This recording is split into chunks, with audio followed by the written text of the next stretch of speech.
Welcome back to Grammar Grade 7. This is Unit 12, Lesson 75, and we're staying in our unit on punctuation.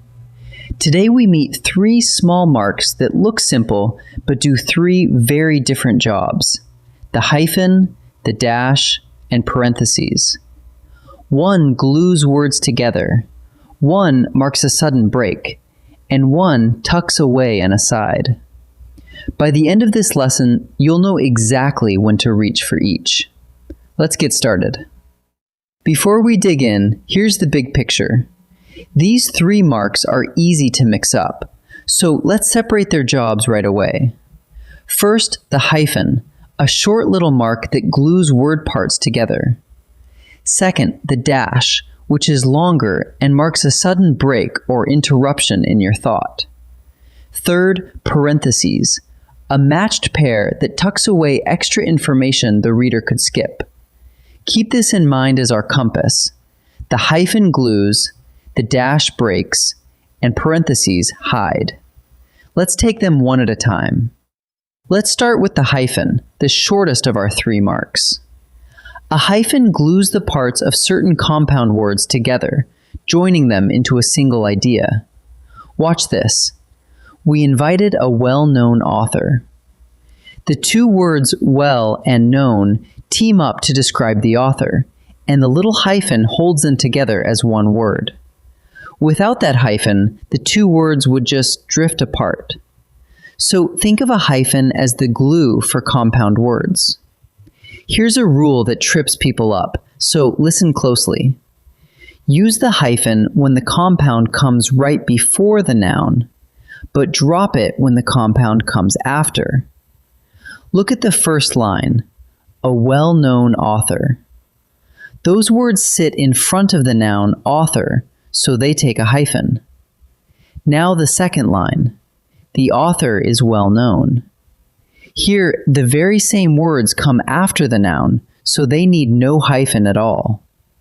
Position is everything, so remember, hyphen before the noun, none after. Hyphens do another tidy job. They connect the two parts of a spelled out number, from 21 all the way up to 99. Watch. We write 34 with a hyphen between 30 and 4. The same goes for numbers like 21, 47, and 68. Any two-word number in that range gets a hyphen holding its halves together. But numbers below 21, like 15, are single words and need no hyphen at all. A hyphen has one more classic use. When a word won't fit at the end of a line, you can break it and carry the rest down to the next line, using a hyphen to mark the split. But there's a firm rule here. You may only break a word between its syllables. So a word like wonderful can split as won-der-ful, because that break lands between two syllables. You would never chop it in the middle of a syllable. When in doubt, a dictionary shows you exactly where the syllables divide. Now the dash. A dash is longer than a hyphen, and it does something completely different. It marks a sudden break or interruption in your thought. It can also set off a dramatic aside for extra emphasis. Listen to this. The winner, believe it or not, was me. Those two dashes wrap around a surprising interruption, and they give the whole sentence a jolt of drama. Notice how much longer the dash is than a little hyphen. A dash tells the reader, stop short, then get surprised. Last up, parentheses. Parentheses always come in a pair, and they enclose extra information that isn't really part of the main sentence, an aside your reader could simply skip. Here's an example. The museum, built in 1910, reopened last week. The main sentence is just, the museum reopened last week. The words built in 1910 are a bonus detail tucked inside the parentheses. Lift that whole aside right out, and the sentence still stands perfectly. That's the test for parentheses. If you can remove it and nothing breaks, parentheses fit. Let's pull it all together into a quick check. Ask yourself 3 questions. 1.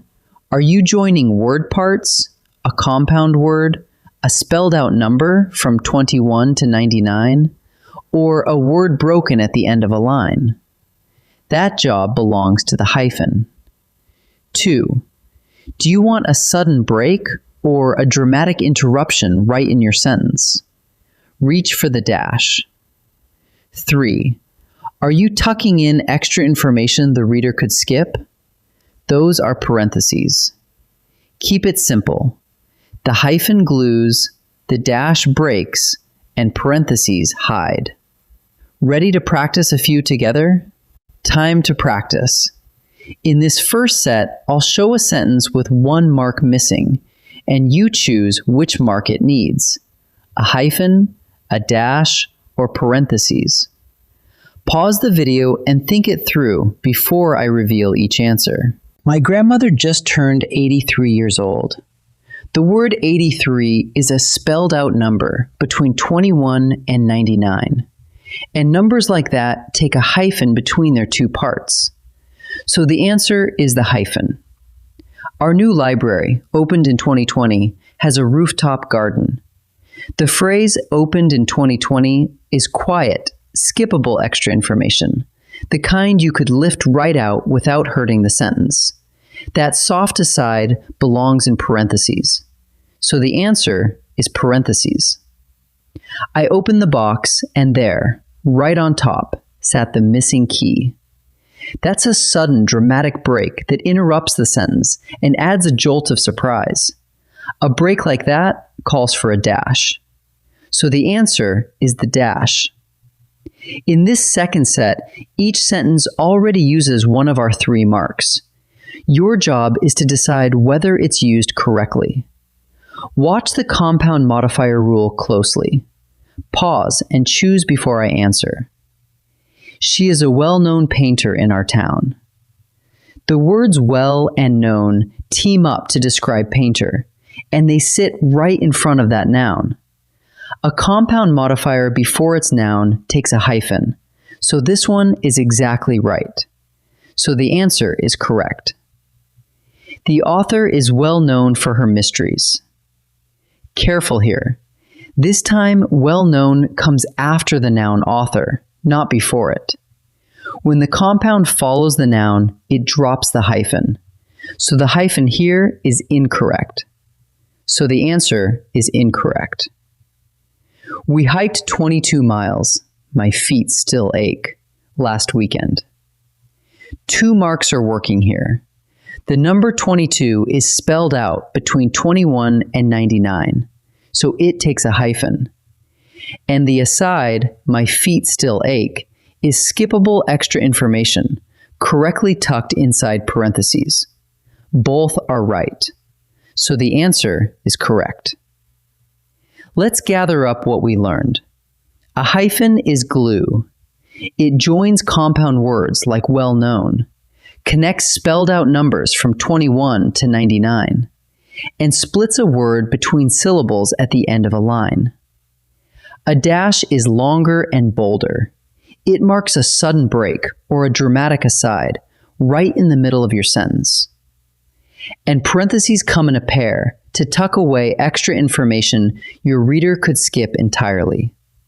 Hyphen glues, dash breaks, parentheses hide. Wonderful work today. I'll see you in the next lesson.